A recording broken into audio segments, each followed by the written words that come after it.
जीवन और मृत्यु एक दूसरे के पूरक हैं। जो जन्म लेता है उसकी मृत्यु निश्चित है।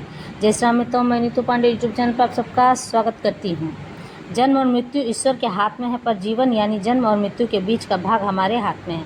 भगवान विष्णु गरुड़ पुराण में कहते हैं कि भले ही जन्म और मृत्यु मेरे हाथ में है, पर जीवन मनुष्यों के हाथ में है। मनुष्य अपने कर्मों को बदलकर अपने मनुष्य जीवन को सुखी एवं मोक्ष प्रदायक बना सकता है। हे गरुड़, मनुष्य जीवन दुर्लभ भी है और कठिन भी, और यह जीवन हमें भी बहुत प्रिय है। फिर भी मनुष्य सभी बातों को जानते हुए भी पाप कर्म का भागी बनता चला जाता है। चूँकि मैं ही सभी मनुष्यों का भाग्य विधाता हूँ और पालन करता भी, तो अपने संतानों को धर्म से भटक कर कुमार्ग पर चलते हुए देखने से मुझे बहुत ही पीड़ा होती है। आज मैं आपको गरुड़ पुराण के अध्याय 7 की कहानी राजा विभ्रुवाहन पिशाच को पिंडदान करता हुआ सुनाना चाहती हूँ। एक समय की बात है, राजा विभ्रुवाहन आखेट करने के लिए यानी कि शिकार करने के लिए घूमने के लिए निकले। घूमते घूमते घने जंगल में चले गए, पर वहीं पास में लगा हुआ दूसरा जंगल भी था, तो लुढ़क कर दूसरे जंगल में पहुंच गए। प्यास लगी तो पानी पी लिया, फिर नदी में नहाए, फिर कुछ ताज़ा फलों को तोड़कर खाए। तभी उन्होंने देखा बिना मांस के शरीर वाला हड्डी सा आदमी पेड़ के पास बैठा है। वो कोई और नहीं, यादव कुल में जन्मा एक पिशाच था। पिशाच ने कहा, हे राजन, बड़े ही भले मानस दिखते हो। राजा ने पूछा, तुम कौन हो? पिशाच बोला, मैं एक पिशाच हूँ। मेरा इस दुनिया में कोई परिवार नहीं है, इसलिए किसी ने भी मेरा पिंडदान नहीं किया।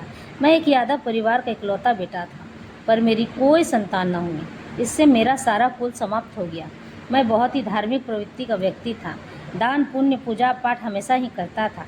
अब जब मैं पिशाच योनि में आया हूँ तो भोजन और पानी पास में होते हुए भी खा और पी नहीं सकता। राजा विभ्रुवाहन ने पूछा, हे पिशाच राज, मैं तुम्हारी क्या सहायता कर सकता हूँ? पिशाच बोला, पिंडदान करके। राजा, कैसे? पिशाच बोला, स्वर्ण की विष्णु भगवान की मूर्ति बनाकर और नारायण नागबली की पूजा करने पर मैं पिशाच योनि से मुक्ति पाकर पुनः मनुष्य जीवन पा जाऊँगा। पर यह पिंडदान गया जी में ही करना होगा। गया जी में पिंडदान करने पर किसी भी रिश्तेदार की आवश्यकता नहीं होती, और नारायण नागबली की पूजा करने पर पुनः मनुष्य जीवन प्राप्त हो जाता है। तब राजा अपने महल को लौट गया। फिर वह गया जी गया, पिशाच का पिंडदान कराया और पिशाच को पुनः मनुष्य जीवन मिल गया। इस तरह से गरुड़ पुराण पढ़ने या सुनने वालों को मोक्ष की प्राप्ति मिलती है, ज्ञान का भंडार मिलता है, और गरुड़ पुराण का किताब घर में रखने से घर में सुख शांति बनी रहती है। आपके पुत्र, आपकी संतान सही मार्ग पर चलते हैं, घर में लड़ाई झगड़े नहीं होते।